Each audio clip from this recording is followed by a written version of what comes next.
Hello everyone, ఇలాంటి videos ముందుగా కావాలి అనుకుంటే వెంటనే మా ఛానల్ని సబ్స్క్రైబ్ చేసుకోండి. అప్కమింగ్ రివ్యూలోకి వెళ్ళిపోదాం.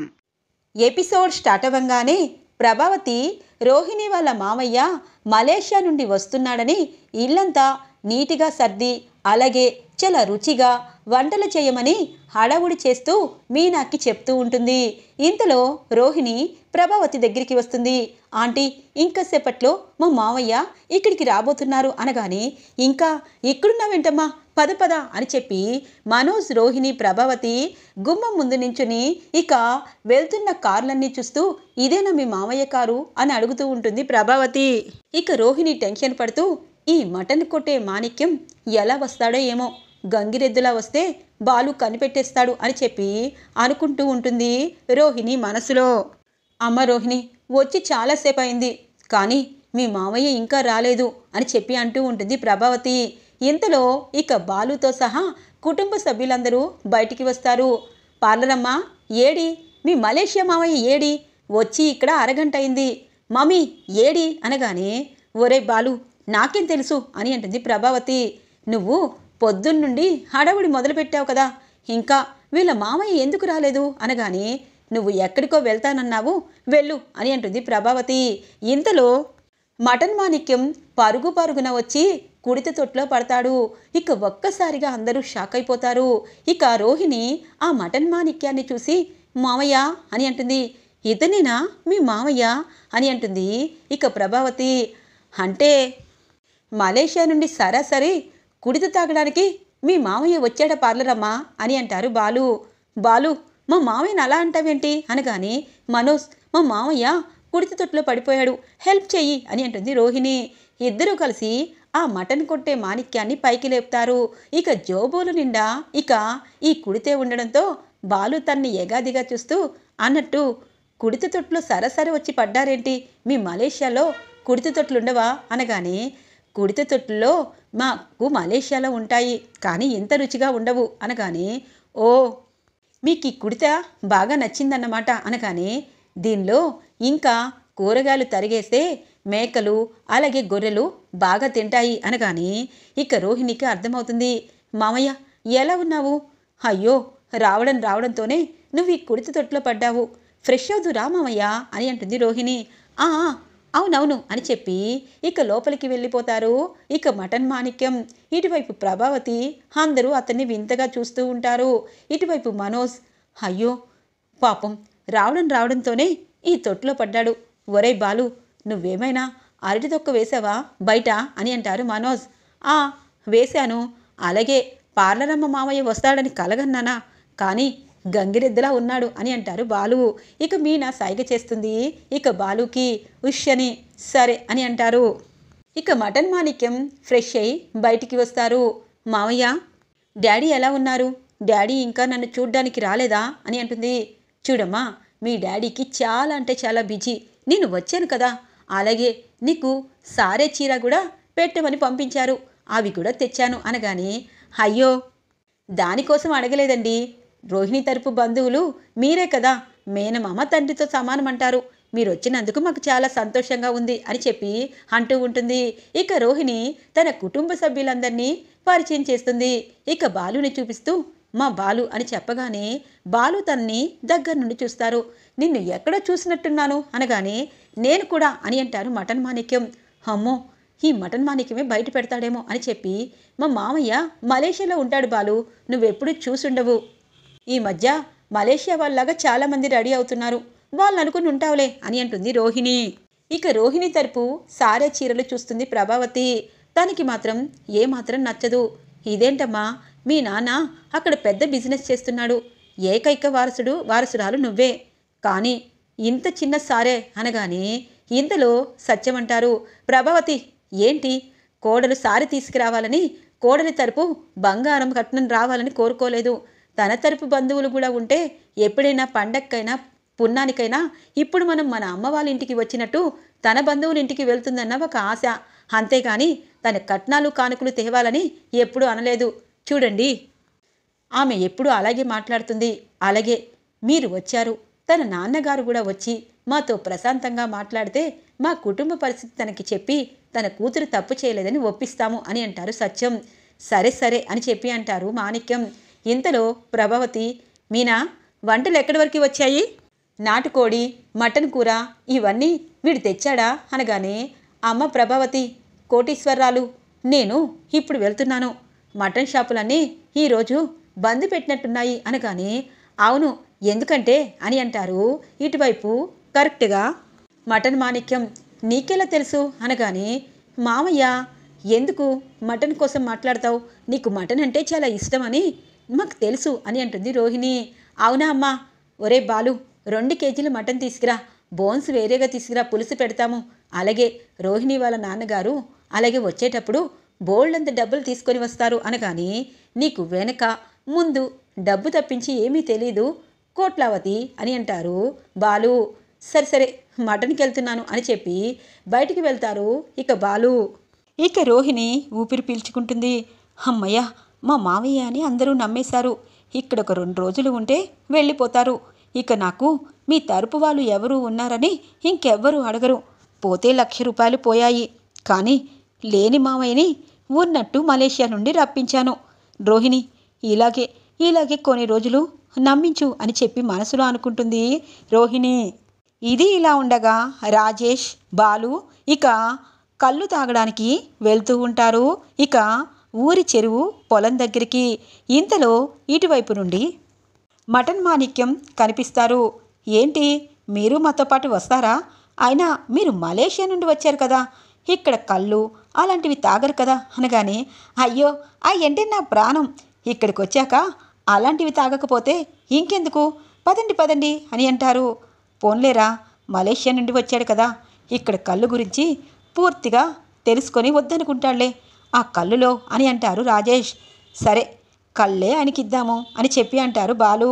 ఇక మాణిక్యాన్ని కూడా వాళ్ళతో పాటు తీసుకువెళ్తారు. ముగ్గురు కలిసి కళ్ళు తాగుతూ మాట్లాడుకుంటూ ఉంటారు. మాణిక్యానికి ఫుల్గా కిక్కు ఎక్కేస్తుంది. ఇక నేను రాజమౌళి సినిమాలో వేషం రావాలని ఇక్కడికి వచ్చాను, కానీ రాజమౌళి మహేష్ బాబుతో సినిమా చాలా సంవత్సరాలు పడుతుంది కదా అని అంటారు. ఏం మాట్లాడుతున్నావు, రాజమౌళి సినిమానా ఏంట్రా అని అంటారు రాజేష్. అదే నాకు అర్థం కావట్లేదు. ఇంతకీ మా పార్లరమ్మ మీకు మేనకోళ్ళేనా అని అంటారు బాలు. పార్లరమ్మ ఎవరు, ఆవిడెవరు, నాకు మేనకోళ్ళేంటి? ఇక్కడికి నేను దేనికొచ్చానో తెలుసా అని చెప్పి ఇక రోహిణి గురించి మొత్తం బండారం అంతా ఇక రాజేష్ ఇటు బాలుకి చెప్పేస్తాడు. ఇక మటన్ మాణిక్యం ఒక్కసారిగా షాక్ అయిపోతాడు బాలు. అంటే నిన్ను ఇక్కడ డ్రామా ఆర్టిస్టుగా తీసుకొచ్చిందా, దేనికి అనగానే, నాకేం తెలుసు, ఇక్కడ ఉన్న వాళ్ళంతా బోల్డంత మంది ఉన్నారు, ఆవిడికి నాతో ఏమవసరమో, తనే 1,00,000 రూపాయలు ఏమవసరమో ఏంటో 1,00,000 రూపాయలు బాకీ చేసి మరీ నాకు గోల్డ్ బ్రాస్లెట్ మీ అన్న మనోజ్కి ఇవ్వమంది ఆ రోహిణి అమ్మ. కానీ ఇంత పెద్ద కుటుంబంలో ఇలాంటి దాపరికాలు ఎక్కడా చూడలేదు. నేను కరెక్ట్గా యాక్టింగ్ చేసి ఆ అమ్మాయిని పైకి లేపి వెళ్ళిపోతాను మా మటన్ షాప్కి అని అంటారు. ఇక రాజేష్ బాలు ఒకరి ముఖం ఒకరు చూసుకుంటారు. ఏదో జరిగిందని ముందు నుండి అనుకున్నాను, వీడు డ్రామా ఆర్టిస్టు అని అంటారు బాలు. ఒరే బాలు, మీ నానమ్మ మీరు అందరూ కలిసికట్టుగా సంతోషంగా ఉన్నారని అనుకుంటుంది. రేపు ఉగాది పండుగ కూడా, ఆ పండుగ అయిపోయాక నేను వెళ్తాను. కానీ ఇప్పుడు మలేషియా నుండి వచ్చిన ఈ డ్రామా ఆర్టిస్టుని మీ పార్లరమ్మ సెట్ చేసిందని ఇంట్లో ప్రస్తుతానికి ఎవ్వరికీ చెప్పొద్దు, వాళ్ళందరూ బాధపడతారు.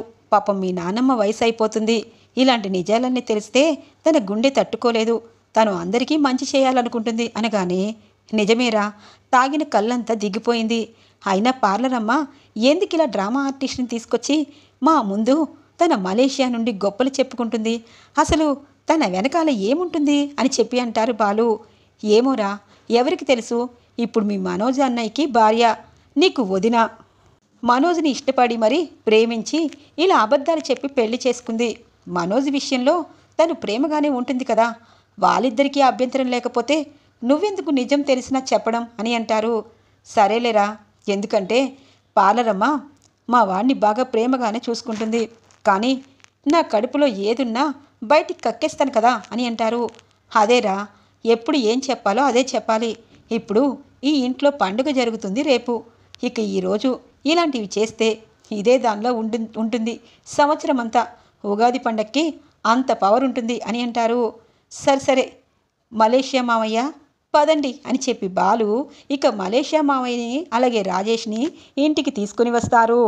ఇక వీళ్ళ ముగ్గురిని చూస్తుంది ప్రభావతి. ఒరే బాలు, నువ్వు వెళ్ళాల్సింది మలేషియా నుండి వచ్చిన రోహిణి వాళ్ళ మామయ్యని తీసుకువెళ్ళి ఇలా కళ్ళు తాగిపిస్తావా అనగానే బాలు మా మామయ్య అని అంటుంది. హో పాలరమ్మ, మీ మామయ్యకేం కాలేదు, లోపలికి తీసుకువస్తున్నాను అని చెప్పి ఇక భోజనానికి కూర్చోపెడతారు. అందరూ ఇక మటన్, ఫిష్, రొయ్యలతో చక్కగా భోజనం చేస్తారు. మీనా తన చేతులతో రుచిగా వండడంతో అందరూ లొట్టలేసుకుని తింటూ ఉంటారు. తెల్లగా తెల్లవారుతుంది. ఉగాది పండుగ సందడి మొదలవడంతో అందరూ ఇటు అటు తిరుగుతూ అన్ని మామిడి తోరణాలు కడతారు. ఇక ఉగాది పండుగకి ఉగాది పచ్చడి చేసి మనస్ఫూర్తిగా దేవుణ్ణి నమస్కారం చేసి ఉగాది పచ్చడి ఫ్యామిలీ అందరూ తినడంతో ఉగాది పండుగ పూర్తవుతుంది. ఇక సుశీలమ్మ అంటుంది, నిజంగా ఈ ఉగాది పండక్కి నా కొడుకు తన కొడుకులతో కోడళ్లతో నా ఇంటికి వచ్చారు. మరి వచ్చే సంవత్సరం తనొక మంచి కొడుకైనా కూతురైనా పండులాంటి బిడ్డలతో నా ఇంట్లో అడుగు పెట్టాలి. అప్పుడే ఈ ముసలిదాని ప్రాణం పోతుంది అనగానే అమ్మమ్మ అలా అనద్దు, మీరు ఎప్పటికీ ఇలాగే ఆరోగ్యంగా ఉండాలి. మా అందరికీ సాంప్రదాయాల గురించి చెప్తూ పండుగలు చేస్తూ మా అందరినీ కంట్రోల్ పెట్టాలి అనగానే ఏ నేను లేనా అని అంటుంది ప్రభావతి. చూసావా అమ్మా, నువ్వెప్పుడెప్పుడు పైకి వెళ్తావా అని నీ కోడలు అనగానే ఏమండి నన్నెందుకంటారు, అత్తయ్య తిట్టినా నేను ఎప్పుడైనా ఏమన్నానా, తన దగ్గర నేను ఎప్పుడూ గౌరవంగానే ఉన్నాను అని అంటుంది ప్రభావతి.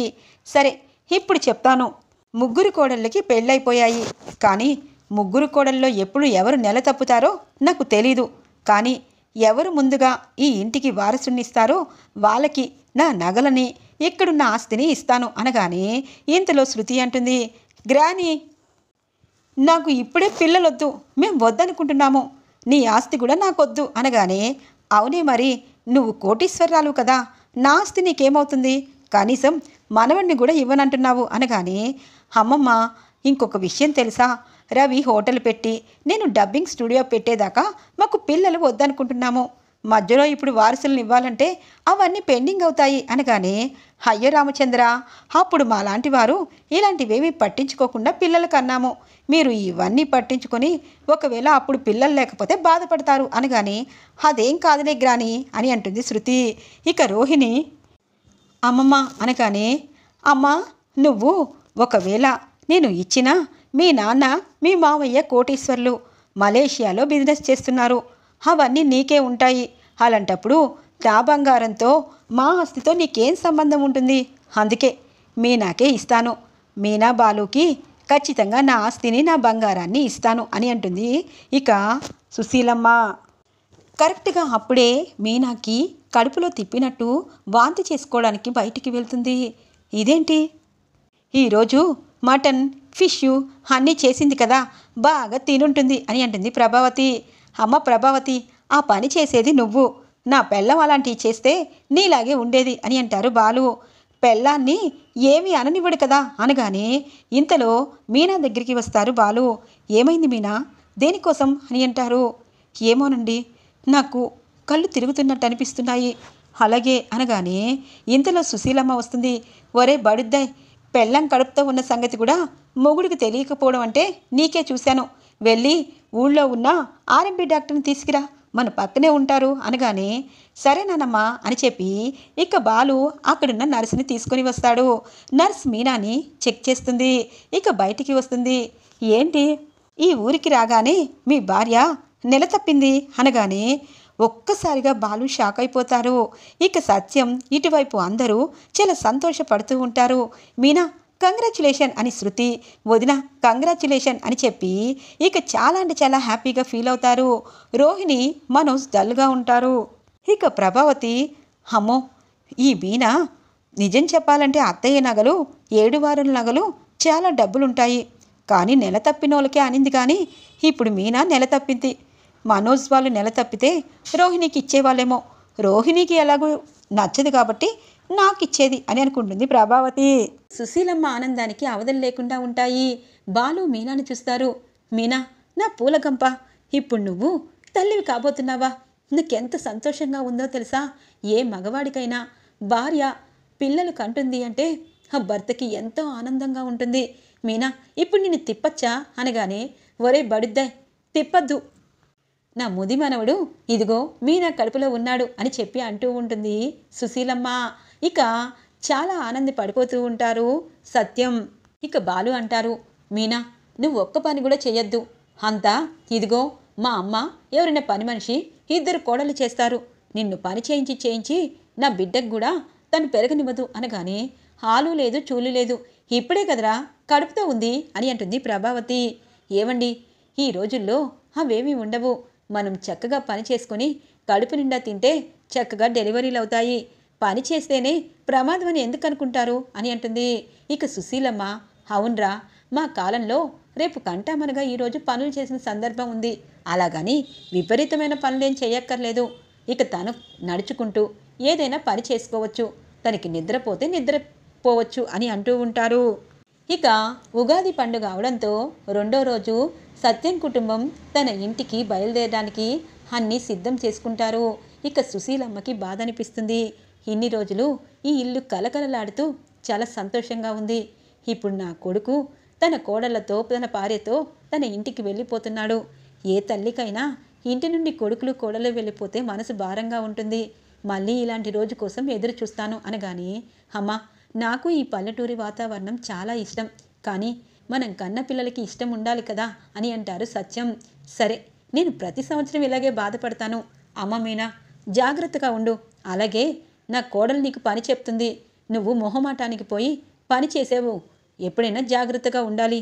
బాలు, మీ అమ్మకి ఒక కంట కనిపెట్టు అనగానే, సుశీలా డార్లింగ్, ఖచ్చితంగా నేను అదే చేస్తాను. మీనా, జాగ్రత్తగా కారెక్కు అని చెప్పి ఇక మీనాని జాగ్రత్తగా కారెక్కిస్తారు.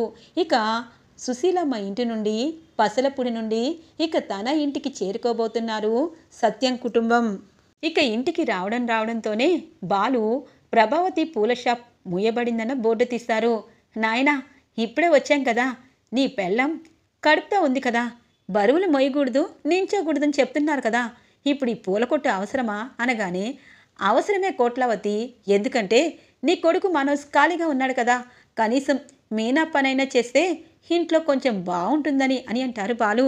ఒరే, నాకేం అవసరం పూలు అమ్ముకునే స్థితి అనగానే, నువ్వు పూలు అమ్మడానికి కూడా పనికిరావు కదరా, అందుకే ఈ జాబ్ కూడా నీకు ఇవ్వటం లేదు అని అంటారు బాలు. అమ్మా, మీ మావయ్య అడిగావా మీ మావయ్యకి అని అంటుంది ప్రభావతి. ప్రభావతి, ఇంటి మధ్యలో ఉండి మాట్లాడు, వీధి గుమ్మంలో కాదు, పద లోపలికి వెళ్దాం అని చెప్పి ఇక అందరూ లోపలికి వెళ్తారు. అన్నట్టు సడన్గా ఫోన్ వచ్చిందని మీ మామయ్య వెళ్ళిపోయాడమ్మా, కనీసం మనోజ్ బిజినెస్ గురించైనా చెప్పాడా అని అంటుంది ప్రభావతి.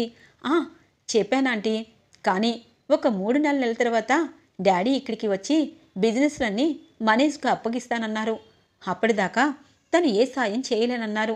డాడీకి కోపం వస్తుంది కదా అనగానే, ఓ అవునా పార్లరమ్మా, గ్రేట్ ఫ్యామిలీ, కోట్లకి పడగలెత్తిన ఫ్యామిలీ. నిజంగా నిన్ను చూస్తూ ఉంటే నాకు కూడా మా మీనా ఉన్నత స్థితిలో పుట్టాలనిపిస్తుంది అనగానే, అది జన్మకి జరగదులే, ఇక ఎవరి పనులు వాళ్ళు చేసుకోండి. అమ్మ శృతి, నువ్వు స్టూడియోకి వెళ్ళు. ఒరే రవి, నువ్వు హోటల్ ఏదో చూశానన్నావు కదా, దానికోసం వెళ్ళు అనగానే, మీరేం చేస్తారు, ఆ మీనాక్షి ఆంటీ దగ్గరికి వెళ్ళి కబుర్లు చెప్తావా అని అంటారు. అవునరా, నా ఇష్టం అని అంటుంది ప్రభావతి. ఇక బాలు రోహిణిని గమనిస్తారు. రోహిణి, ఆంటీ నేను పార్లర్కి వెళ్తున్నాను అని చెప్పి పార్లర్కి బయలుదేరుతుంది. రోహిణిని ఫాలో అయ్యి, ఆగు పార్లరమ్మా అని అంటారు. బాలు, ఇదేంటి నడి రోడ్డు మీద నన్ను ఏమడగాలనుకుంటున్నావు, ఇంట్లో మమ్మల్ని ఎప్పుడు ఏదో అంటావు అనగానే, ఆపుతావా పార్లరమ్మా, నేను ఏమంటున్నాను అన్నది కూడా తెలియదు కదా. చూడు పార్లరమ్మా, నువ్వు మోసం అనేది చేశావు, కానీ ఆ మోసాన్ని కవర్ చేసుకొని మళ్ళీ మీ నాన్న ఇక్కడికొచ్చి డబ్బులు ఇస్తాడని మా అమ్మకి ఈజీగా చెప్తున్నావు ఎందుకు అని అంటారు. ఏం మాట్లాడుతున్నావు అని అంటుంది. నిజం మాట్లాడుతున్నాను, నీ మలేషియా మామయ్య డ్రామా వేసే మటన్ కొట్టు మాణిక్యం అని నాకు తెలుసు, తేలిపోయింది. ఇప్పుడు మటన్ షాప్ దగ్గరికి తీసుకువెళ్ళనా అని అంటారు. బాలు అనగానే, ఎందుకు పార్లరమ్మా, ఎందుకు మా కుటుంబాన్ని మోసం చేశావు? ఇన్ని రోజులు కోటీశ్వర్లు వాళ్ళొస్తారు వీళ్ళొస్తారని చెప్పి ఇప్పుడు డ్రామా ఆర్టిస్ట్ని ఎందుకు తీసుకొచ్చావు అనగానే, బాలు నన్ను క్షమించు, ఎందుకంటే అత్తయ్య నన్ను ఊరుకుందా, అలాగే మావయ్య కూడా నా తరపు వాళ్ళు రావాలన్నారు. అందుకే మా నాన్న ఎంత బిజీగా ఉన్నా నేను డ్రామా ఆర్టిస్ట్ని సెట్ చేశాను అనగానే, అవునా, మరి నాకు తెలిసింది కదా, నేనేం చెయ్యాలి? ఇంట్లో వాళ్ళందరికీ చెప్పాలి అని అంటారు. నీకు దండం పెడతాను బాలు, నువ్వు చెప్పొద్దు అని అంటుంది రోహిణి. మరి అలా అయితే మీ నాన్న ఫోన్ నెంబర్ నీ దగ్గర ఉంది కదా, అది నాకివ్వు, ఖచ్చితంగా ఆయన్ని మలేషియా నుండి నేను రప్పిస్తాను అని అంటారు బాలు. అంటే మా నాన్న చనిపోయాడు బాలు అని అబద్ధం ఆడేస్తుంది ఇటువైపు రోహిణి. ఒక్కసారిగా షాక్ అవుతారు. అంటే మీ నాన్న కూడా లేడా? నువ్వు ఏదో చేస్తున్నావు పార్లరమ్మా, కానీ ఆ మనోజ్ గాడు నిన్ను ప్రాణం కంటే ఎక్కువగా ప్రేమిస్తున్నాడు, నువ్వు కూడా తన్ని ప్రేమిస్తున్నావు, భార్యాభర్తలతో అబద్ధాలతో మొదలయ్యే కాపురంలా ఉంది అనగానే, అవును బాలు, మా నాన్న ఎప్పటికీ రాడు, కానీ మనోజ్ని నేను ప్రేమించి చేసుకున్నాను. అత్తయ్య మీనా విషయంలో ఎంత క్రూరంగా ఉంటుందో నాకు తెలుసు, నా విషయం తెలిస్తే అంత క్రూరంగా ఉంటుంది. అందుకే ఇన్ని రోజులు చెప్పకుండా ఇగో డ్రామా ఆర్టిస్ట్ని తీసుకొచ్చాను అని చెప్పి ఇక క్షమించమంటుంది రోహిణి.